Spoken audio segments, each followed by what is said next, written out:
How you doing, everyone? This is Matthias Atva from Dreadnought, your Dreadnought PS4 replay guy. Well, I just came back from Western New York and I got things packed away, undid my suitcase, and started doing some chores, catching up on bills, and getting back to my life. And then I decided to play some quick games of Dreadnought, and I had some great games until I came across the Stabia and realized that something had changed. I also saw that there are some new items in the market. So after I got done playing, I would say 10 matches, and a lot of them were really good, I decided to check out the patch notes for the Dreadnought Fall Update. And what you're looking at now is just a little bit of fan EPing of mine. This has to be my favorite worst ship in the game. This is, of course, the Mithras, whose guns just don't cut it in Tier 5, but I still love flying the Mithras because of thrust amplifier and the insane maneuvers that it can do.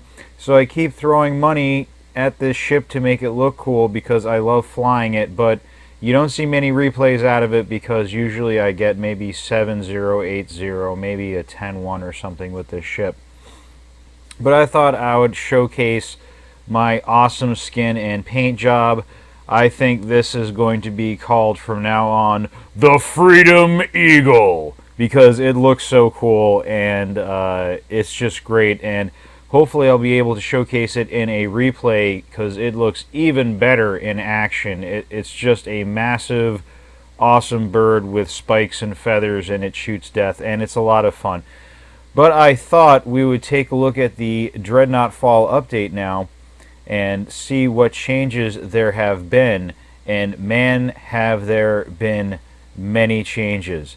So right now I have off the Dreadnought forums the Dreadnought Fall update, and right out of the bat we see, as mentioned before in some of the rumors that we've been hearing, that the Scylla or Scylla torpedo is a little more damaging and has a little more radius, and its tracking time is improved as you climb in tiers, and it has an increased thrust, which who knows could lead to some new meta changes. These changes are pretty cool though because they do not really break the game. They're just trying to make an underused module a little better, and I think that's interesting. I don't know that Scylla torpedoes are going to be everywhere and dominating the game, but I don't think we wanted that anyway.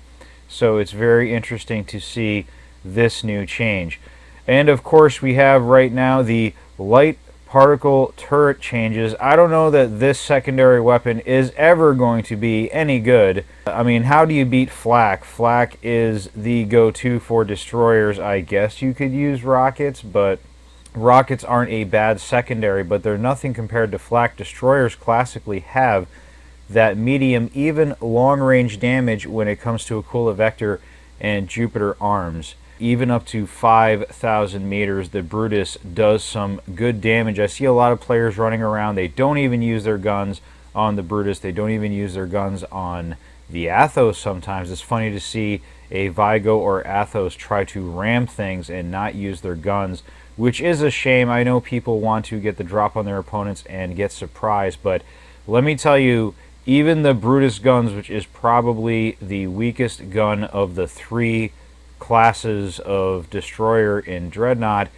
can put out some serious damage, and that's even before you use weapon booster modules. So right now we have the light particle turret, increased damage at long range for all tiers. I mean, maybe you could use this on a Brutus if you're a novice and you're going for a Brutus missile boat, but let me tell you, the Brutus is meant to get in there and do some serious damage with modules. So while you're in there, you might as well use flak, and also flak is the go-to killer of corvettes and just about everything else under 1,000 meters.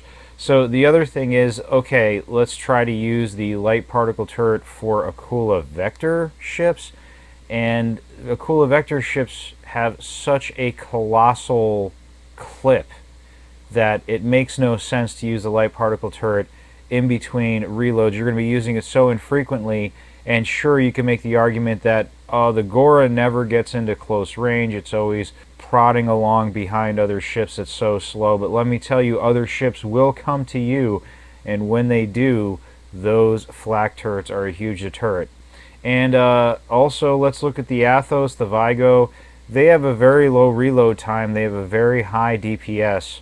And when a Brutus or a Corvette comes in on you, you just don't have the Gora's hull to withstand that and go toe-to-toe with your primary weapon. So I appreciate they're making subtle changes to the game. I really love that. I like how they're subtly buffing underused modules, and very seldomly are they nerfing something or doing a huge change to the game, and I love that. But let's face it, the light particle turret, I don't know that they will ever make this weapon, secondary weapon, worth taking. So now we move on to rapid fire changes. We have increased weapon cooldown reduction times from 21%, 26, 32, so on and so forth, up to 70%, and this is to bring the benefit for light snipers closer to the same as medium and heavy snipers. And I really like how they do this, and this is what spawned the video. Is I pulled out the Stabia just for a standard match, and I noticed the shots were crazy and they did a little less damage per shot, but I'm saying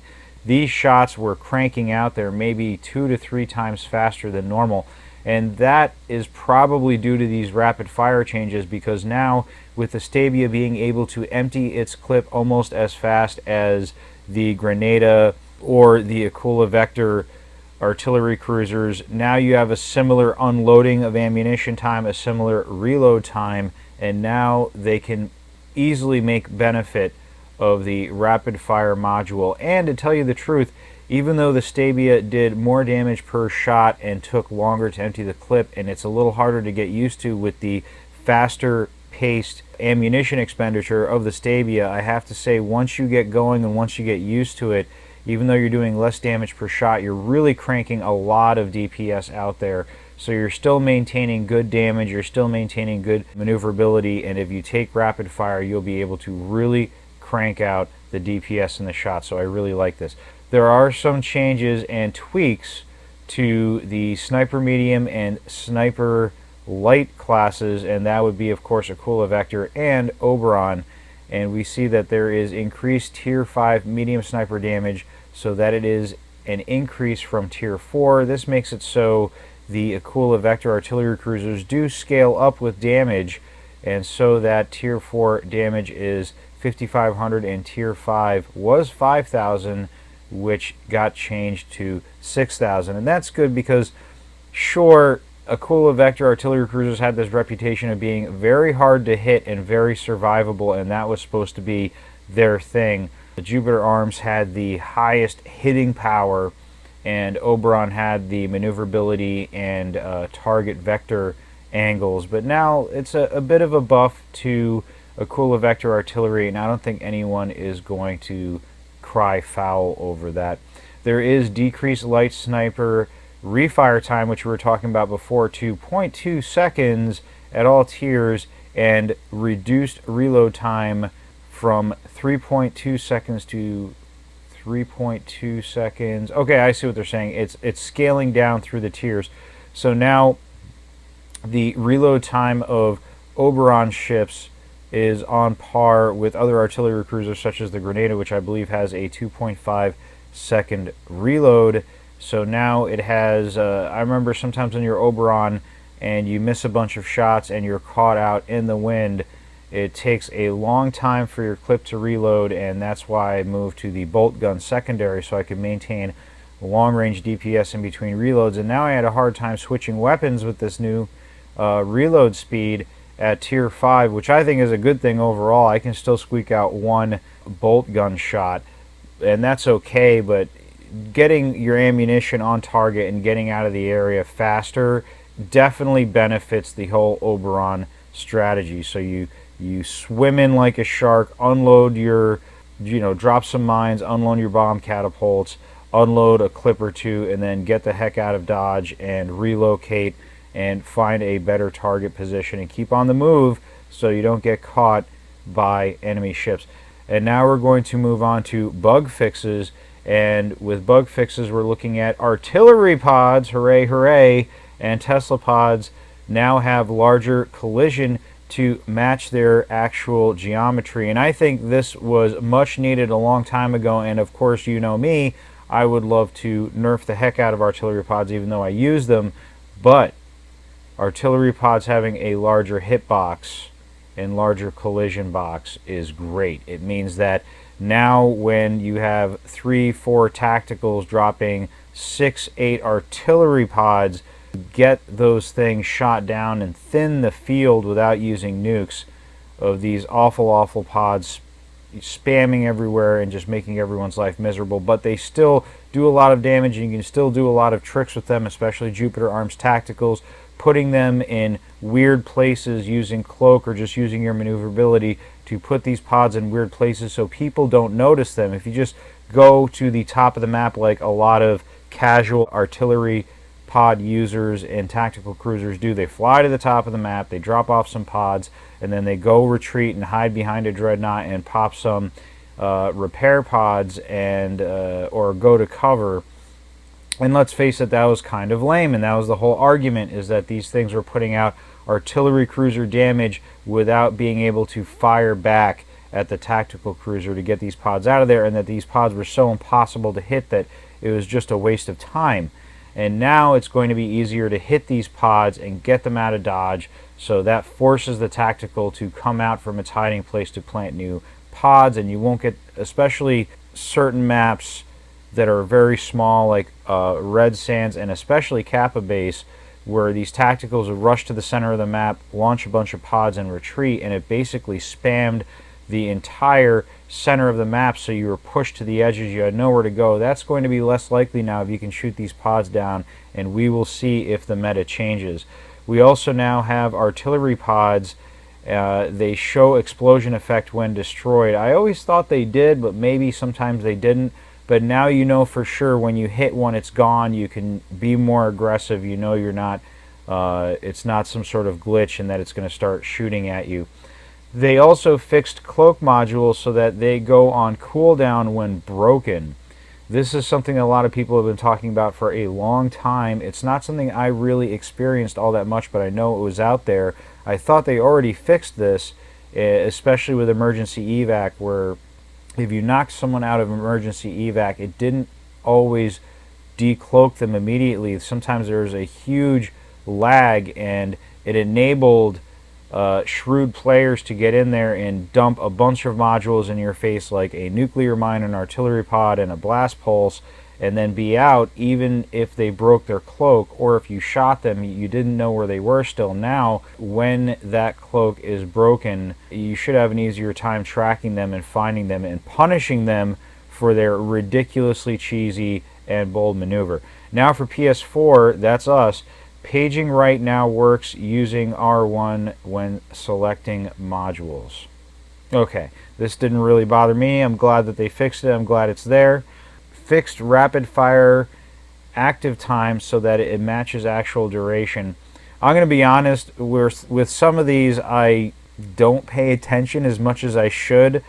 I play using strategy and muscle memory for each ship, so I don't sometimes notice the nuances of defects in the modules that I use, but apparently the rapid fire active time has been fixed so it matches the actual duration of this module. So I didn't notice that that was a problem, and I don't use rapid fire as much, but it's nice to know that along with these changes to the House Oberon artillery cruisers and with the rapid fire module itself, that there are going to be less bugs surrounding it. So maybe this will bring it back into the fore as possible meta for us to use, so we're not playing the same old tried and true methods of victory or the same module builds. Now maybe we can branch out, and we really should. I mean, at tier 5 you're talking minus secondary weapons, you're talking for most ships 27 to 28 modules for you to make near endless combinations, and unfortunately there's such a potential for there to be many different module builds, and unfortunately, as people experiment, they are told by other players, just do this, just do that, or this is the meta, please do that. And many times they are proven wrong with their experimentation. And once in a while someone comes up with a good new module combo, especially Scrope, but a lot of players sort of gravitate towards the tried and true methods. And I think we should slowly and subtly move away from that and go towards finding new uses for modules, and that, if anything, will breathe new life into the game so that you're not playing the same game over and over again. I mean, for me, most of my matches are different from match to match, and that keeps me playing the game, even if I do tend to use only one or two module combinations in most of my games for each of the 15 tier 5 ships that I use. However, it would be nice to get some new fresh builds and do some new interesting combinations and see where it takes us. And maybe that might change the whole pace of the game. But I thought it would be interesting to go over the Dreadnought Fall update. The last thing I wanted to mention about the Dreadnought Fall update is that we finally have the Demeter and the Hero Artillery Cruiser. I forget the name of it.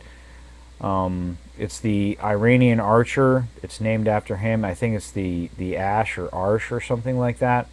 They both look really cool. I've wanted to get my hands on the Demeter skin for so long, and only Steam players could get it, and it was released when they first released the Ryugu Haven map and had the Ceres celebration and brought into the lore about the when Ceres thaws, all these gangsters and scavengers and criminals try to get at the transhuman technology that is buried deep beneath in these caches, and also pirate caches and treasure chests that are in Ryugu Haven. A quick little aside, Ceres is the biggest asteroid planetoid in the belt between Mars and Jupiter.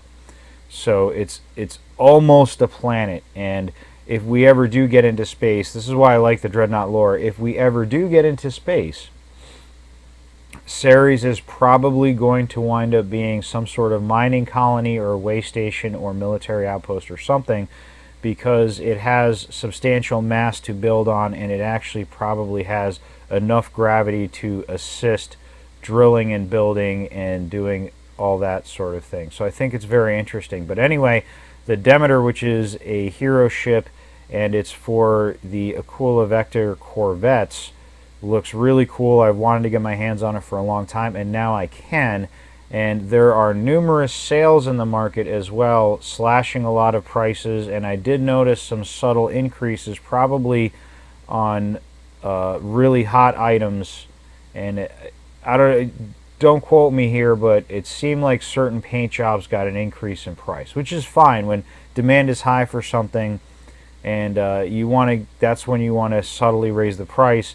And when demand is low for something, or you have something new, you want to have a sale, especially in a digital environment where you're post scarcity.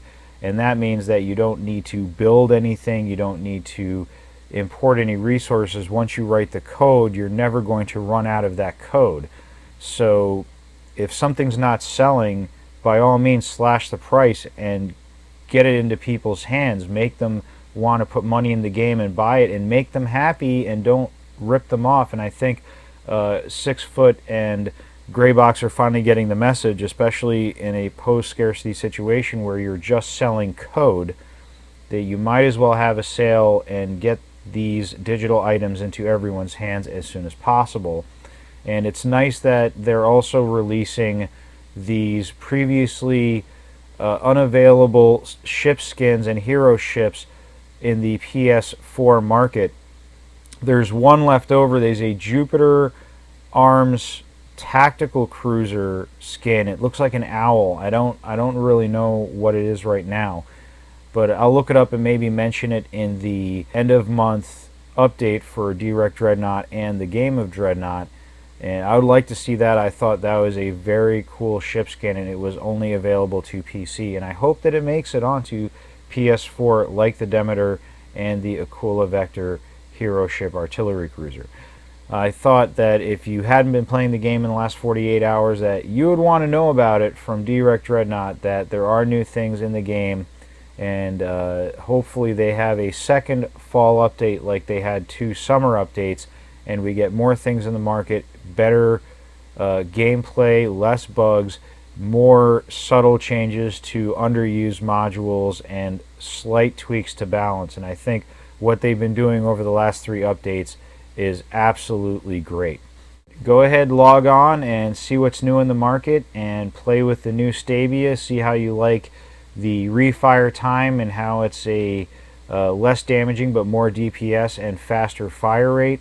Try out the new rapid fire module. Maybe try out the Scylla torpedo if you're brave. I would be very careful with that thing. I don't think it's going to be as potent as some of the hype. And please, for the love of giant ships and space combat, never take the light particle turrets ever. So I appreciate the changes to the light particle turrets, but Direct's official opinion is that that is a module that you do not want to include in your build. Well, that's it from me for now, and I'll see you soon in Sinley Bay.